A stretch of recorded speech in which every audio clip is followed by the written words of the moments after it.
Assalamualaikum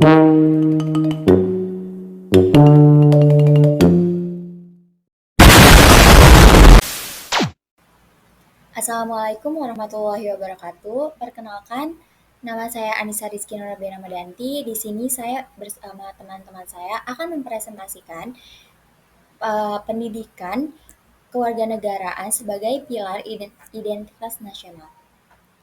Kemudian materi pertama akan disampaikan oleh saya sendiri. Di sini terdapat pendahuluan di mana identitas nasional adalah ciri khas yang membedakan suatu bangsa dari bangsa lain, mencakup jati diri dan karakter unik. Globalisasi mempengaruhi identitas ini dan memudahkan masyarakat dunia berinteraksi dan menyebarkan budaya, nilai, dan teknologi. Identitas nasional tercermin dalam simbol-simbol seperti bendera, bahasa, dan lambang negara, serta berfungsi sebagai pemersatu bangsa. Semboyan Bhinneka Tunggal Ika menegaskan bahwa meski berbeda, bangsa Indonesia tetap satu jua. Globalisasi juga mempercepat penyebaran budaya antar negara.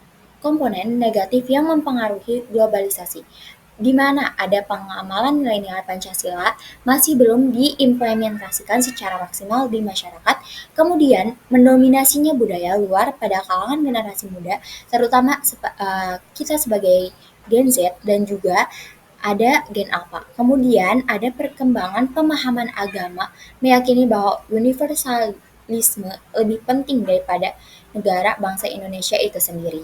Kemudian selanjutnya akan disampaikan oleh teman saya. Amanah. Di sini saya akan menjelaskan komponen positif yang mempengaruhi globalisasi, yaitu diantaranya di bidang teknologi, kita bisa menjalin komunikasi secara menyeluruh ya dengan teman-teman kita ataupun saudara-saudara kita yang jauh gitu kan. Terus selanjutnya di bidang budaya, budaya kita itu sudah nasional, sudah terkenal di mana-mana gitu, termasuk budaya Bali ya gitu, kayak penduduk asing yang ke Indonesia itu di Bali pasti memakai baju adat Bali. Selanjutnya di bidang transportasi kita dapat memesan transportasi secara online, baik itu kereta, tiket pesawat ataupun yang lainnya.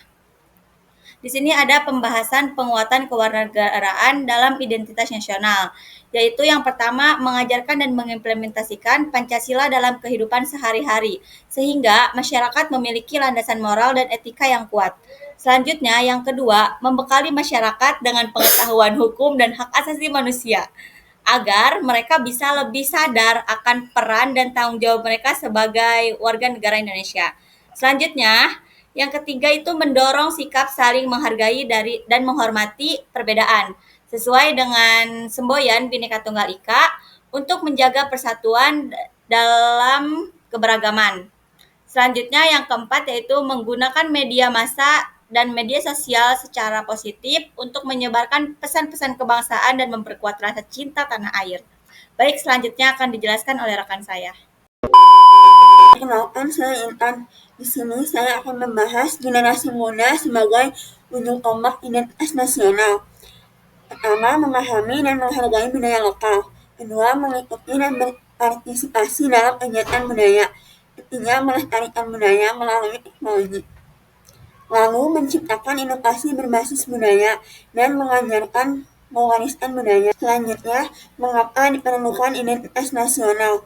Karena sebagai pembeda yang dimaksud adalah kekhasan positif, yakni ciri bangsa yang beradab, unggul, dan terpuji, bukanlah sebaliknya, yakni kekhasan yang negatif, bangsa yang miskin, terbelakang, dan tidak terpuji. Selanjutnya akan dijelaskan oleh teman saya. A few moments later.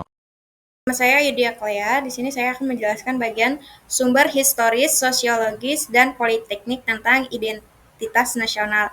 Secara historis, khususnya pada tahap embrionik, identitas nasional Indonesia ditandai ketika munculnya kesadaran rakyat Indonesia sebagai bangsa sedang dijajah oleh negara asing pada tahun 1908 yang dikenal dengan masa kebangkitan nasional.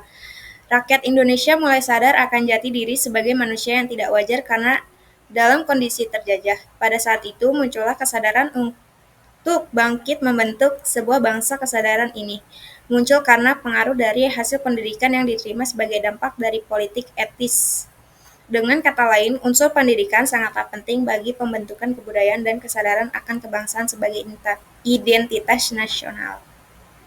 Selanjutnya, bentuk-bentuk identitas nasional. Di sini ada bendera merah putih sebagai bentuk identitas nasional dan lambang Garuda Indonesia. Dan yang ketiga ada lambang Bhinneka Tunggal Ika dan lagu Indonesia Raya dan Undang-Undang Dasar Negara Republik Indonesia.